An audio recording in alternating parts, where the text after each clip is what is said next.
Hello everyone, so I'm going to be showing you the tutorial we're looking at, and hopefully when I do it it's going to be a little bit easier to follow along. So I'm going to write the word storm. Let's write slick. Well, sure, just to kind of keep it the same for those of you that are doing this word already. Alright, first of all, when I'm resizing it, I'm holding shift down because if you don't hold shift you can kind of stretch it and make it look all wonky. So shift keeps it proportional and you kind of just do that, right? First things here that I'm going to do is I'm going to double click right in between the L and the S, use Alt and the arrow keys, and I'm going to bring it in. If you don't want to use the shortcuts, you can also just use right here. This is going to be called kerning, and you can kern in your letters as much as you want. If you want to do the whole word by itself, then you can just do this one, which is letting, or tracking, I mean. But we're going to do individual ones just because we don't want them to be super far away, just something like that. All right, cool. And now that you have the word slick, you're going to go to Object and you're going to expand it. That's going to make it so that it's not a type word anymore, and it's now going to be shapes. However, you can now see that the shapes are overlapping, and we don't want that, so we're going to use our Unite tool right here. That unites it. Sorry, excuse me. And then now we have the word united as a shape, right? Now we're going to do the outlines. And then the way in the video that they were doing it is actually kind of cool. I've never done it this way before, but they went to path and they did offset paths. For the first one, it is going to be 10 points. Make sure that it does say PT, and if it doesn't, type in the PT so that it is in points. You're going to do that. And before you click anywhere else, it's kind of important that you don't click anywhere else, because if you do click somewhere else, you're going to deselect the selection and you're going to grab everything, right? So make sure you don't click anywhere else. Go to Edit, Cut, Edit, Paste in Back. And then that's going to paste it to the back. So now you can click right here in the center, double click, and set that to white, right? And then now we have the outline right here. We're going to zoom in a little bit by putting Control Plus. We're going to select this one right here. Mine is selected individually. You notice that? So I don't want that. So I'm going to hold Shift and select even the dot. So now it's all selected, right? And we're going to merge that. Once it's merged, we'll have our background kind of selected together. We're going to hold Alt to make a copy, and we're going to bring it down so that it creates like a shadow. Something like that. Looks pretty cool, right? So now, in order to do the next step here, we need to blend this. And in order to blend it, we first have to create a style of blend. And we have to make sure that we have both the blacks selected. So the one on top, then hold Shift and select the one on the bottom. Then once you have both of them selected, you can go to Blend. And we're going to go to Blend Options. We're going to make sure that we're doing it by steps and not color. And our steps, we want them set to 100. Then you can press OK. Then you can go to Object and press Blend and make it. That's going to make a straight line all the way through. And again, before you click anywhere else, make sure you go to Object and Expand. You don't want to deselect this because then you'll select them incorrectly later on. Once you expand it, it's going to show you all the 100 little steps that we created, and we're going to merge all of them together. Bam. Now that it's merged, to give it a little bit of time, now you can see that it moves all together, right?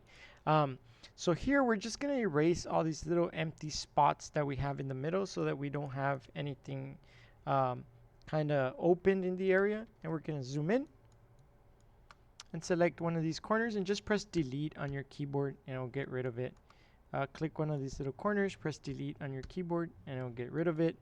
Then you go down here, same thing, press delete and get rid of it. Go in here, press delete, and then you get rid of it. There you go.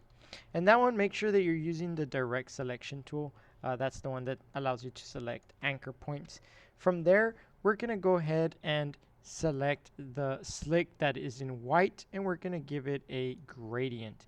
Right now, my gradient is set to black and white. I'm going to just go ahead and make sure that it's united, and I'm going to start changing my color. So for this one, I'm going to do pink, and I'm going to do a little bit of orange So we have yellow and bring it into this orange.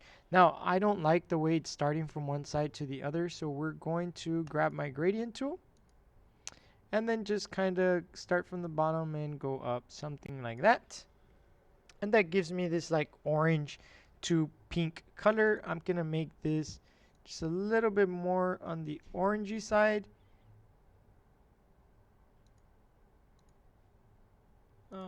Something like that. Hold on. I'm gonna try it one more time because it kind of messed up. So we're gonna do this a little bit more orangey right here, and we're gonna make this a little more hot pink. Something like that. All right, cool. So that looks cool. Now that we have our gradient, this is where the design starts to get a little bit tricky because this needs to be done in a specific step. So we're gonna go ahead and select this.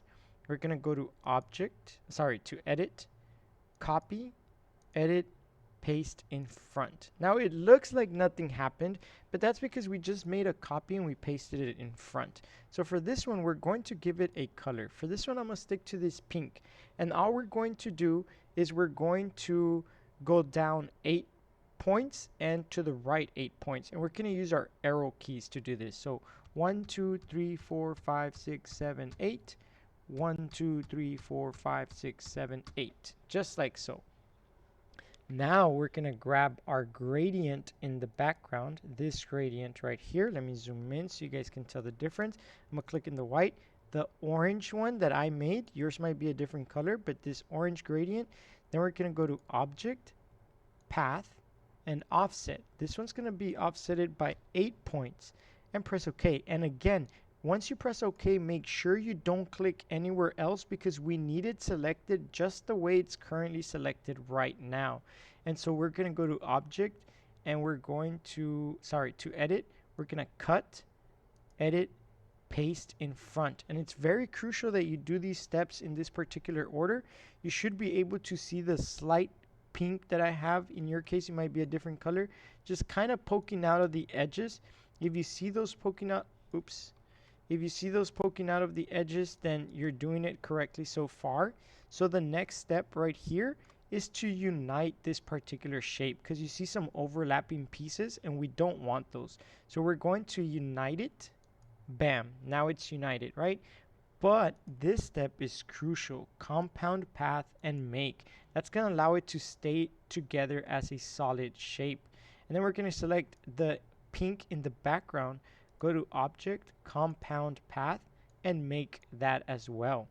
So now that we have both of them compounds, we can select the gradient, then we'll select the pink, and we can put minus front. That'll create that little slight detail that we have right here on the edges. Now, because our font is a demo, this kind of thing pops up right here. So all I'm going to do is select it. Grab my eraser tool right here and then just kind of go across like that and delete what I don't need. There we go. There we go. That looks pretty good. And there we go. Now we have our shape right here. And then later on, if you want to change the colors, you can still do so. You can go in here and maybe change it to a lighter color, something like that. That looks pretty good. So now the next step is to create our brushes. And to create our brushes, we're going to do this, right? So we select a circle and we make a circle just like so. We're going to select our direct selection tool, click outside, and just make sure you grab this one and just pull it off to the side. I hold shift so that it stays proportional. When you hold shift, it just kind of goes up like that. And then you do the same thing over here. Just do this. There you go. All right, we're going to move it over here. I'm going to switch this to black. It'll make it easier for me. And then from here, we need to turn this into a brush so we can use it as an outline. But brushes are not in here, and it is in the video. So the way that you get it is you go to Windows, and you click right here under Brushes. Apparently, I already have it somewhere, but I don't see where it's at. So Brushes, and then we're going to go to Windows and Brushes again. There it is, right here. So when it's selected, again, make sure you have it selected. You're going to go to Add, Art Brush, press OK, name it Slick Design Brush. I already have it. That's why I'm giving it a different name. But technically, you could just leave it as Art Brush 1. And make sure this is switched to tint right there. That'll allow you to change the color later on. And then you press OK. Now that you've made it, it's right here. And now we can delete it because we don't need that, right? So from here, this is where you kind of grab your pen tool and you start creating highlights. So you can click anywhere that you want. I like to stick to the top part of the letters so that it kind of resembles the same thing. We're going to go to make sure that it's an outline, and then just leave it right there. Make another one over here. Again, you can also press escape, and that'll allow you to kind of just start a new one. And we're just going to kind of do some highlights around here. You can add them wherever you feel that it would work and look pretty good. Again, I'm sticking to the right side of this thing, so just kind of doing my best to kind of keep it looking similar, and so on and so forth, just like so, right? A little bit right here.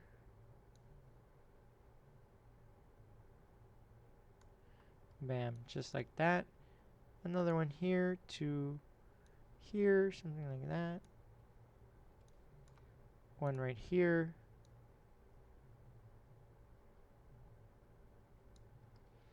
Just like so. Over here. Right here. Maybe one right here. Just like so. All right, cool. So now we have a couple of them. We can probably put a couple more in other places, but I'm going to leave it like this, try to finish it off, right? So because I have so many of them, and I want to change all of these at the same time, I need to be able to select all of them. So I'm going to select one, go to select, same, and do fill and stroke. And that's going to select all these outlines at the same time. I'm going to go ahead and press this one, and we're going to go down to the points and just kind of lower them down until they kind of look a little bit like this.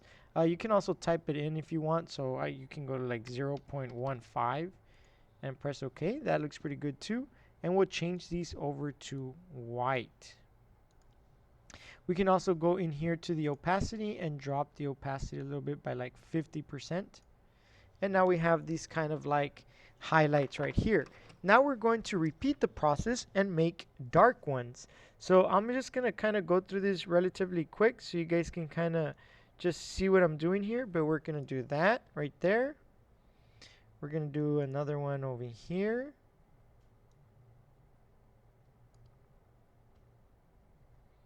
A couple right here.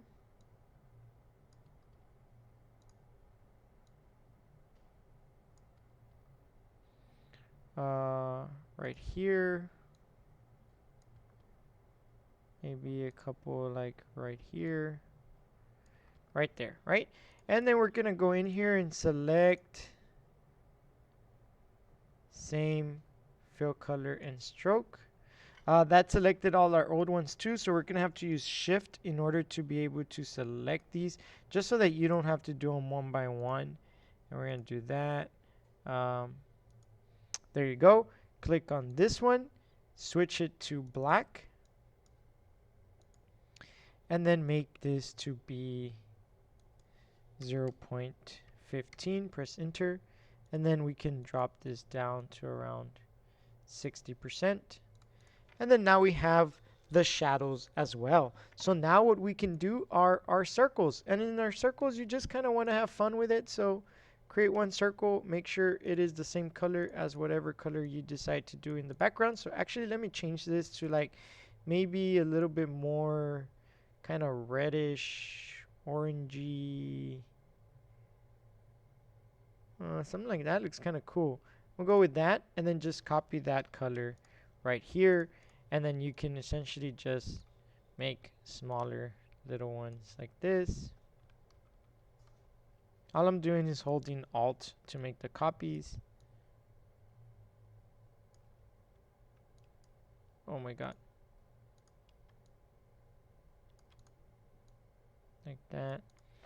You can also put them in different areas if you want. Rotate it like this.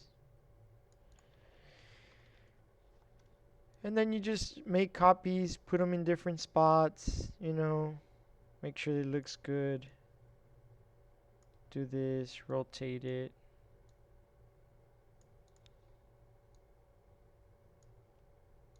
You don't have to do the same ones in every single spot. You can kind of change it up a little bit. So maybe you just delete 2 of them there and leave that like that, or whatever you want. You kind of start doing that as well. You can also make some of them in here if you'd like, by maybe adding like a circle. Make sure it's set to white. Lower the opacity a little bit. Put it like right here. Zoom in so you can see. Make a copy, make it a little bit smaller. Do this. Boom, boom. Put that there. A little bit like that, a little bit like that. There you go. And then you get a couple little of those designs. You can copy those designs by holding Alt and just kind of putting them in random little places. And there you go. That would be your finished product. I would probably just put these in a couple other places, but I don't want to take up too much time doing this because this is just a tutorial. But you kind of put those like that and you just kind of have fun with it and see what you come up with at the very end with the little dots. But that would be your final design. If you guys have any questions on how to do this, just please let me know. As always, I'll see you on the next one. Peace.